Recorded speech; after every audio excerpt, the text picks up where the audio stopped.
Samsung के double door twin cooling technology वाले fridge में गैस कैसे डालते हैं। तो हमें सबसे पहले कंफर्म कर लेना होता है कि इसके अंदर गैस की ही प्रॉब्लम है या कुछ और। तो ये हमने कंफर्मेशन ले ली है, इसके अंदर गैस की ही प्रॉब्लम है। तो सबसे पहले हमें क्या करना है, इसमें 1 साल पहले कंपनी वालों ने गैस डाला था, अब उसके अंदर दोबारा से इसमें गैस की ही प्रॉब्लम आ गई। तो सबसे पहले हमें क्या करना है, यहाँ से हमें इसके अंदर का पिन निकाल लेना है, जिससे ये होगा कि इसके अंदर अगर पहले का जो भी प्रेशर होगा वो बाहर निकल जाएगा। गैस तो है ही नहीं, गैस नहीं होता, प्रेशर कई बार ऐसा होता है थोड़ा बहुत प्रेशर बन जाता है और आप डायरेक्ट वेल्डिंग करोगे तो आपका जो प्रेशर होगा वो फट भी सकता है। तो इसलिए हम यहाँ पे सबसे पहले प्रेशर को निकाल लेते हैं। तो ये देखो, इसके अंदर बिल्कुल भी प्रेशर नहीं निकला है, गैस पूरी तरह से खत्म हो चुका है। और अब हमें दूसरा काम करना होता है कि इसके अंदर हमें लीकेज चेक करनी है।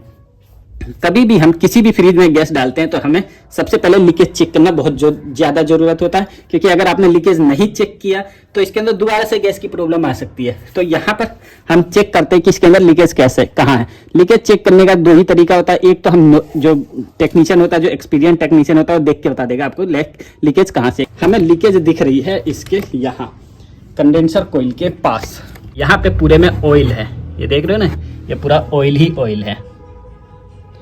ये देखो यहाँ से ये पूरा गला हुआ अभी है। तो यहाँ से एक लीकेज हमें कंफर्मेशन मिल गई है कि यहाँ से 100% लीकेज है ही।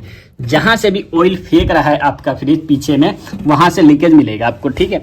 यहाँ फिलहाल हमें लीकेज नहीं दिख रहा है, लेकिन हम फिर भी प्रेशर डाल के चेक करेंगे कि क्या पता यहाँ पे लीकेज हो भी सकती है, लेकिन यहाँ पे लीकेज 100% है।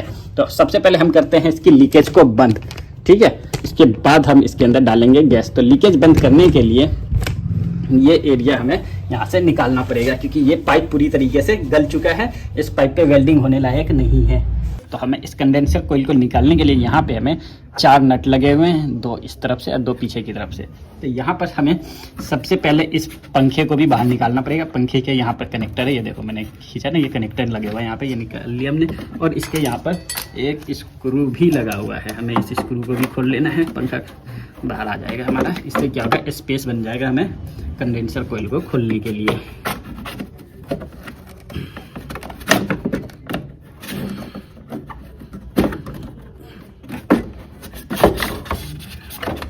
ये हमारा फैन बाहर आ गया है और अब हमें यहाँ पे स्पेस मिल जाएगा। ऐसे ही 2 स्क्रू इसके राइट हैंड पे भी है, हम उसे भी खोल लेते हैं।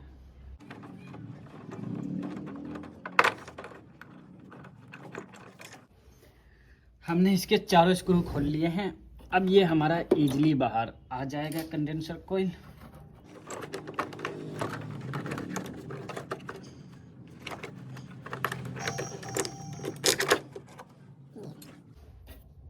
यहाँ जॉइंट से हम सबसे पहले पाइप काट लेते हैं।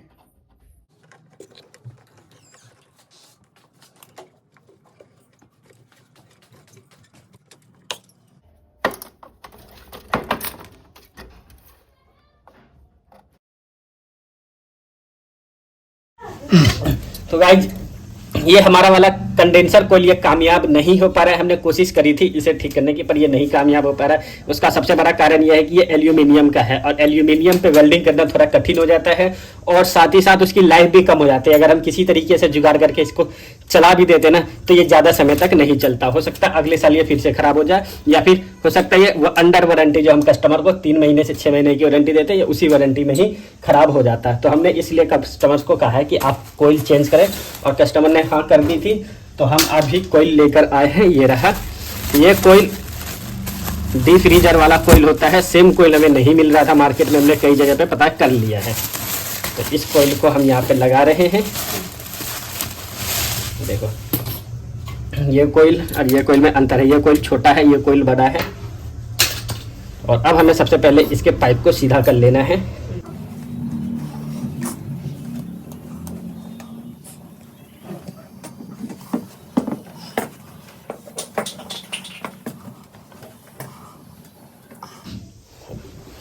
तो इस तरीके से हमारा ये अंदर जाएगा अभी इजीली। ये पहले क्या है, इसके स्टैंड आता है, तो इस स्टैंड, इसमें कोई स्टैंड नहीं है, इसमें देख लो ना आप, ये स्टैंड पे यहाँ फिक्स रहता है। ये स्टैंड नहीं है तो हमें इसे ऐसे ही फिक्स करना पड़ेगा। और इसको फिक्स करने से पहले हम इसमें पहले पंखा लगा देते हैं। ताकि बाद में हमें पंखे को फिट करने में प्रॉब्लम ना हो।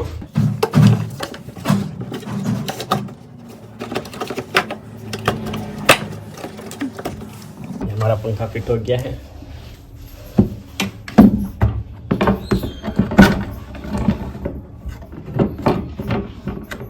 ये जो अभी हिल रहा है ये वेल्डिंग कर देंगे हम, तो ये हिलना बंद कर देगा। ये वाला पाइप हमारा इसमें फिक्स हो जाएगा। यहाँ पे जो हम एक और जॉइंट नहीं मारेंगे, इस वाले पाइप को निकाल के इसको अंदर डाल देंगे, ठीक है। और ये जितना भी एक्स्ट्रा है इसे काट लेंगे।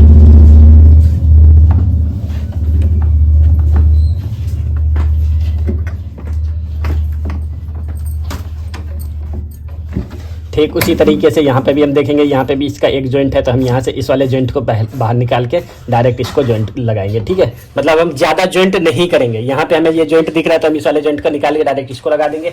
यहाँ हमें एक जॉइंट दिख रहा है तो हम इस वाले जॉइंट को यहाँ से निकाल के डायरेक्ट इसमें लगा देंगे। इससे जॉइंट कम हो जाएगा, ठीक। तो अब चलिए हम शुरुआत करते हैं, इसको वेल्डिंग करेंगे। सबसे पहले हम इसे गर्म करके निकालते हैं, इसे गर्म करके निकालते हैं और फिर इसकी वेल्डिंग करेंगे।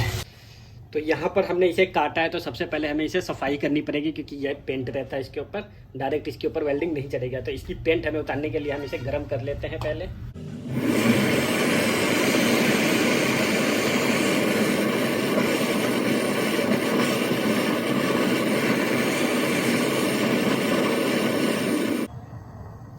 ये देखो अब इसका पेंट आसानी से उतर जाएगा। थोड़ा सा ठंडा हो जाए फिर हम इसे साफ़ करेंगे। और अब हम इसके नीचे वाला जो है इसे हम खोल लेते हैं।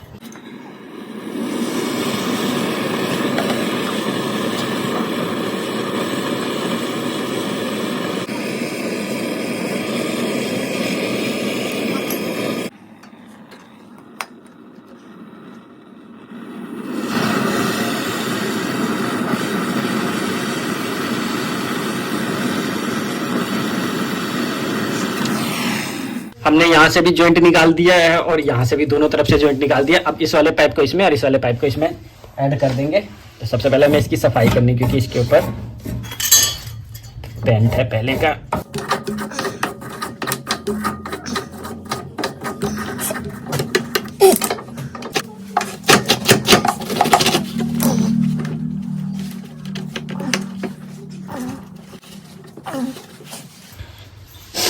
ये भी अभी थोड़ा गर्म होगा हमारा, तो अंदर चला जाएगा।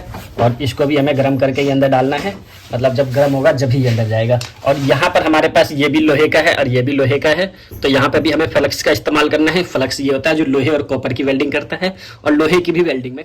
और ये हमारा कॉपर का है और ये हमारे लोहे का है, तो यहाँ पर भी हमें फ्लक्स का इस्तेमाल करना है। लोहे से लोहे वेल्डिंग करने में भी फ्लक्स का इस्तेमाल होता है और लोहा से कॉपर वेल्डिंग करने में भी फ्लक्स का इस्तेमाल होता है। ये आपको कॉपर टाइप का दिख रहा होगा, लेकिन इस पर सिर्फ और सिर्फ कॉपर की कोटिंग होती है, कॉपर नहीं होता है। ओके, तो चलिए अब वेल्डिंग करते हैं।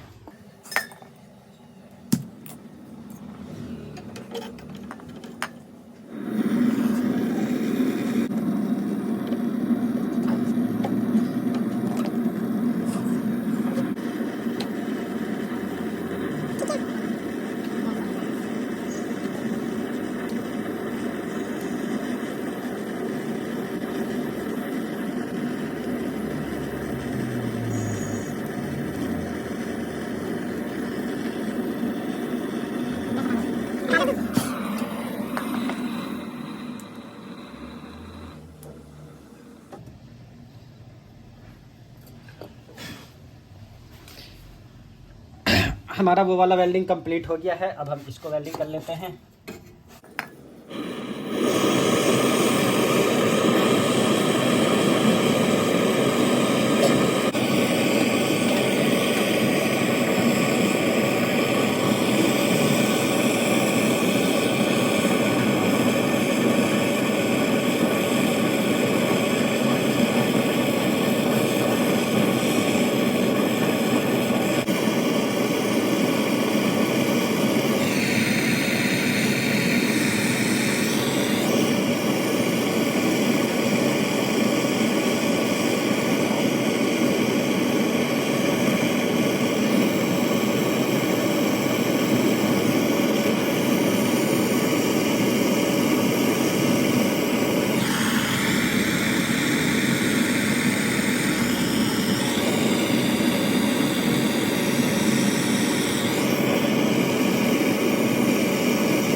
अब हमने यहाँ पर दोनों जगह की वेल्डिंग कर दी अच्छी तरीके से। वहाँ की भी वेल्डिंग हो गई है हमारी, वहाँ की भी वेल्डिंग हो गई है। अब हमें क्या करना है, अब हम यहाँ से इसके अंदर प्रेशर डालेंगे और लीकेज चेक करेंगे कहीं इसके अंदर लीकेज तो नहीं है, हमारी वेल्डिंग कहीं अच्छे से हुई है या नहीं हुई है, हमें उसे भी चेक करने की ज़रूरत पड़ती है। तो चलिए अब हम इसके अंदर प्रेशर डाल के लीकेज चेक करते हैं।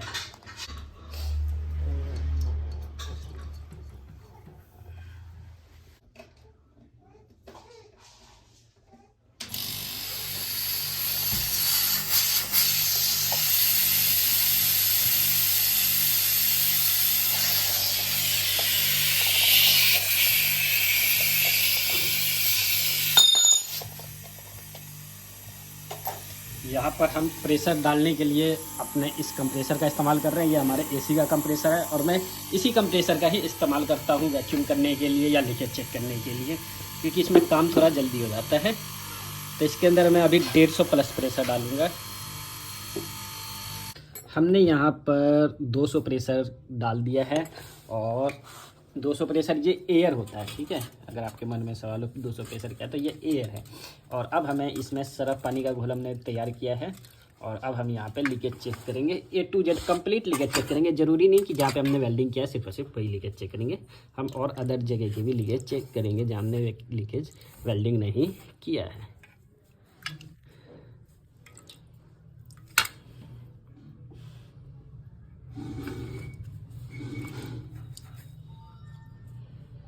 यहाँ पर हमने जो भी वेल्डिंग की है वो हमारी बहुत बढ़िया वेल्डिंग हो गई है। और अब हम यहाँ पे भी लीकेज चेक कर लेते हैं जहाँ पर अधिकतर लीकेज की संभावना रहती है।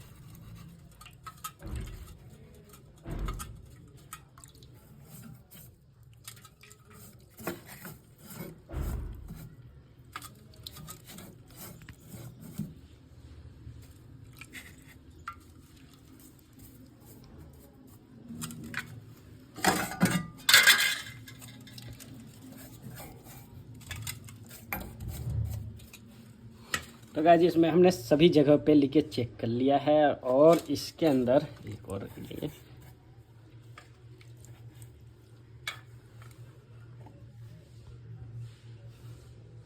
ठीक है। तो इसके अंदर अब लीकेज नहीं है, हमने सभी लीकेज चेक कर लिए। हमने जब चेक किया था शुरुआती टाइम में ही हमें कंडेंसर कोयल में लीकेज मिल गया था और हमने कंडेंसर कोयल बदल दिया यहाँ पे और हमने कंडेंसर कोयल करके सारी वेल्डिंग कर दी है। और हमने कोई वेल्डिंग नहीं करी, कंडेंसर कोयल की ही 2 टाँके जो लगते हैं हमने वही लगाए और कहीं लीकेज इसमें नहीं थी। और अब हमें क्या करना है, अब हम इसकी वैक्यूम करेंगे और वैक्यूम करके हम इसके अंदर गैस डालेंगे। इसके अंदर R601 का गैस है, ठीक है। हमेशा आपको कंप्रेसर पे या फ्रिज के ऊपर देखने को मिल जाएगा, जो भी गैस है उस पर लिखा होता है। तो इसके अंदर R600 की गैस है। तो चलिए सबसे पहले हम इसकी वैक्यूम करते हैं, फिर इसमें गैस डालेंगे। पहले हम इसके अंदर का एयर निकाल लेते हैं। तो चलिए एयर निकालते हैं फिर वैक्यूम करेंगे।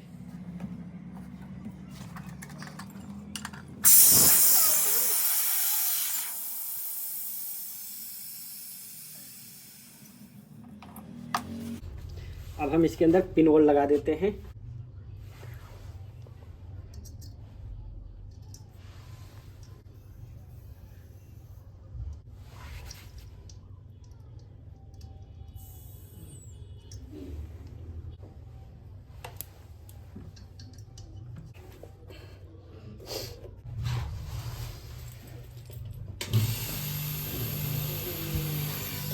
अब हम इसकी वैक्यूम कर रहे हैं। यहाँ पे आप देखोगे ये अभी 0 से ऊपर है, नॉर्मल टेम्परेचर, नॉर्मल प्रेशर 0 से ऊपर। वैक्यूम में ये क्या होगा, ये अब 0 से नीचे चला जाएगा। तो हमारा ये देखो हमने वैक्यूम करना शुरू कर दिया है, अब ये 0 से नीचे जा रहा है। और जब तक हमारी पूरी तरीके से वैक्यूम नहीं होगी तब तक हम इसकी वैक्यूम करेंगे।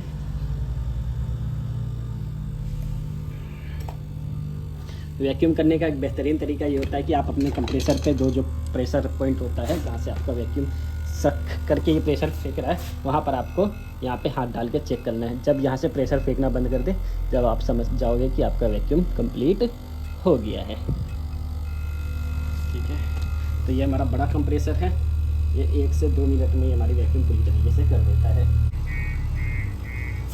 हमारी वैक्यूम कंप्लीट हो गई है। तो कंप्रेसर बंद करने से पहले हम अपने वैक्यूम पंप बंद करने से पहले इसे बंद करते हैं ताकि हमारा वैक्यूम पूरी तरीके से स्टोर रहे। और अब हम अपने कंप्रेसर को बंद करते हैं जहाँ से हमने वैक्यूम शुरू किया है।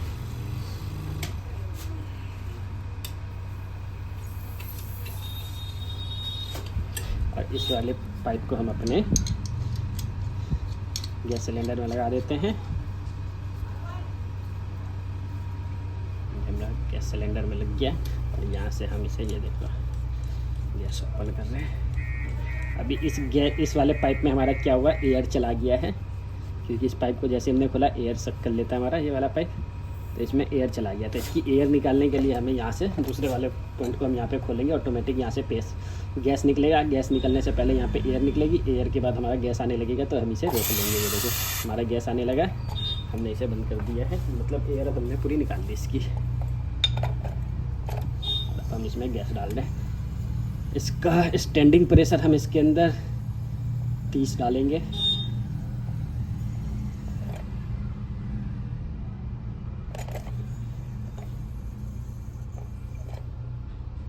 हमने इसका स्टैंडिंग प्रेशर लगभग 30 के आसपास डाल दिया है।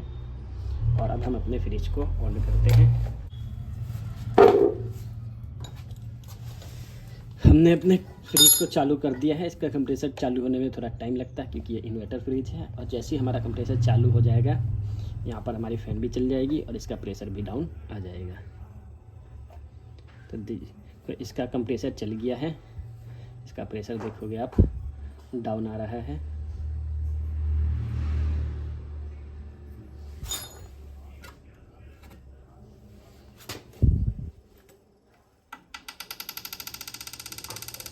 ये हमारा वो फैन किसी चीज़ से टकरा रहा है, जिसकी वजह से वहाँ आवाज़ आ रहा है।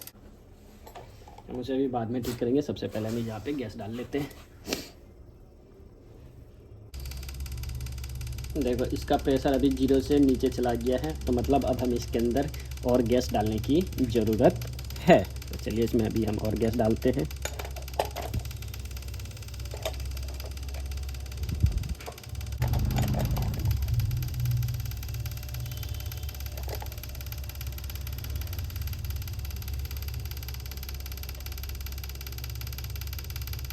तो इसका प्रेशर अब और डाउन नहीं जा रहा है, ये 0 पे आकर रुक गया है। और हमारे 8601 गैस का रनिंग प्रेशर 0 होता है। और यहाँ पर हमारी कंडेंसर भी अच्छी तरीके से हीट होने लगी है। तो यहाँ पर हमारा गैस पूरी तरीके से डल गया है। अब हम यहाँ से इसे खोल लेते हैं।